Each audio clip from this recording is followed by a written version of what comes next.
Hey, what's up? This is Kurt with Sender Rope TV. I just got done at the gun store here. We've got a few in town. And you know what I'm seeing lots of? Lots of guns. You know what I'm not seeing lots of?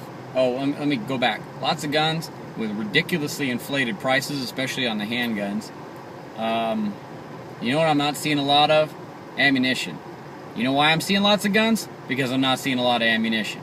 People are realizing, as I've been saying for 3 months, since this whole stupid Sandy Hook thing happened, and I say stupid not to, you know, make light of it, but stupid as in, you know, what it's being propagandized and made into.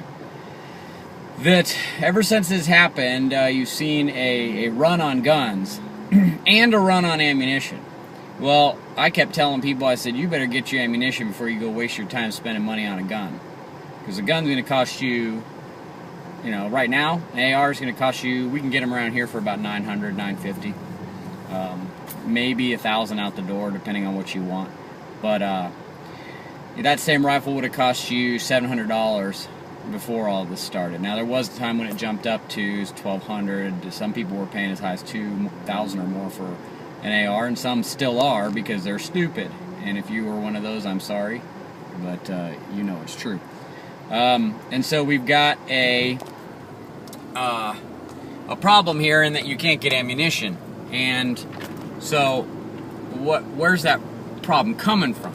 I believe the government is the reason, and I don't mean just because they purchased a bunch and are shorting the supply as a result. Two things. Government has a lot of sway in how the ammunition market plays out. So ATK, the largest supplier of ammunition, a company that makes billions and billions of rounds every year, is 100% dependent on the government. Their ammunition sales are a pittance compared to the rocket propellant, the cruise missiles, and all the other crap they make. They run the Lake City facility. Go back and watch my ammo video from, I think it was 2009, Ammo Shortages Explained, or whatever, I can't remember the name of it, and see my whole analysis of that and what was going on then. But ATK, the same company involved, they short supply over the whole market. Now, these ammo purchases, the large ones, aren't just going to ATK right now. A large part of that that initial 1.5 billion round order went directly to ATK. And then you have this order is payback. It's payback for the shortage that ATK created back in 2009. And it serves a dual purpose, that it creates more shortage, because that supply, that huge 1.5 billion rounds, is not going into the civilian market. It's going into the federal government's warehouses. I don't know where they're keeping it. It'd be good to know, but we don't know where they're keeping it, or if they're even taking delivery yet. It could be sitting at ATK's warehouse. We don't know. So, but that shortage is not, or that order is not just going to ATK, it's going to other companies as well. And here's what I think is happening. I think these companies have been told, cut supply. They've been told, hey, we'll give you a chunk of this big, fat order, and we'll pay you a decent price for it, but you cut supply of your ammunition. So they cut supply a little bit of the standard calibers, but they know they can make a crap load of money by selling these things, so they continue to produce some. That's why you still see ammo here and there. But why is there no 22? 22 is on a totally separate assembly line. And our government is very stupid, so they say cut supply 25%. So the company says, okay, we will. But what they really do is they cut supply of the, they use the percentage of total ammo that company might produce, like Remington. And they take the 22 assembly line and they cut it down to 1 shift instead of 3 shifts, or no shifts except maybe a couple days a week. That assembly line is totally different. The equipment's different, the components are different, it's different. 22 ammo has an integrated rimfire primer built into the case, and you can't reload them in the whole, I'm not gonna get into all that. But it's a totally different bullet. Everything about it is just different. Other than the fact that, you pull the trigger, it goes bang, that's the only similarity. So, let's see, what do we got going here? Say hi to the police. So I think that the government, and that's my theory, that's why we don't see ammo. That's why you see guns on the shelf, because there's ammo missing. People have realized, well, crud, I can't get it. And so now I'm going to take time, a few seconds, to emphasize the two things you should be buying and you should be preparing and doing because you can't get ammo. I've said it before and I'll say it again. 1 in every 2 homes around here in the rural area has guns. Not just 1, but like 10, and probably 1,000 or more rounds of ammunition that they've just always had because that's the way they are, which is good. If you knock on your neighbor's door in a time of crisis and you've got food, you can trade that for a gun, because while they've been preparing with guns, they're not prepared with food. And if food disappears off the shelves, these people with the 1 to 10 guns are going to be looking to trade those items, and you might trade it for a bag of rice or a bag of wheat or a bucket of something, whatever. So prepare, buy food. I mean, you can get a year's supply of rice and beans for a family of 4 for about, with the Mylar bags and the buckets and everything, for about $300 from Sam's Club. Don't be stupid.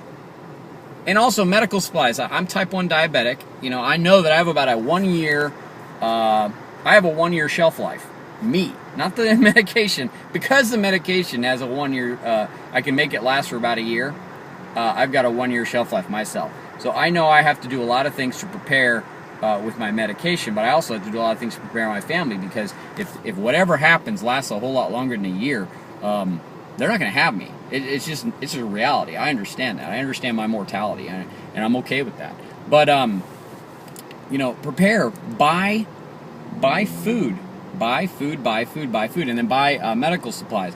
And if you happen to be in the store and they have a box of ammo, you should buy it, even if you don't need it, and even if it's not a caliber you use, because I guarantee you a friend of yours is looking for that, and he'll buy it from you.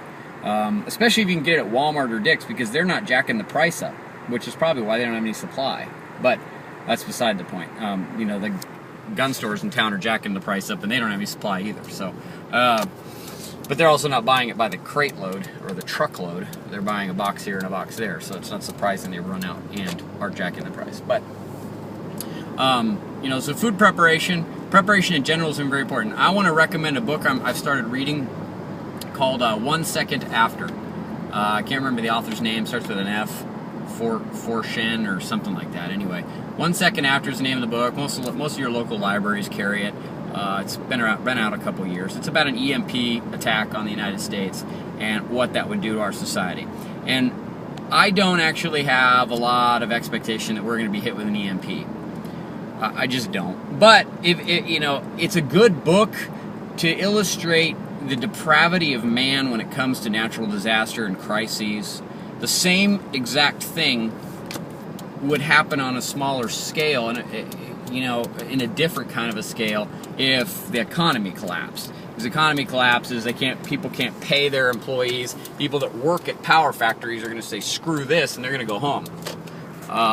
Same thing with cops and judges and government and everything. You can't pay the people to work; they're not going to show up, and so everything breaks down. The stuff we use every day, this phone that I'm currently recording this on, which I will then use the internet to upload it with, is all tied to regular maintenance technology that requires constant, regular maintenance and updates and security patches and the whole package. So you can't pay those people to maintain that stuff. They go home. They care that the system will crash. And why should they?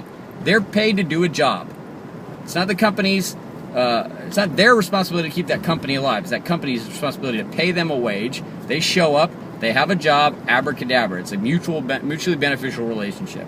Well, if the company doesn't have cash flow because there's no economy paying them that they can pay their employees, guess what happens? So I'm kind of off on a tangent there with that. But 1 Second After is a book you should definitely read. Really, really good. Rawls, that writes for Survivor Blog, also wrote a book called Patriots, and another one called Survivors. I can't remember which one I read.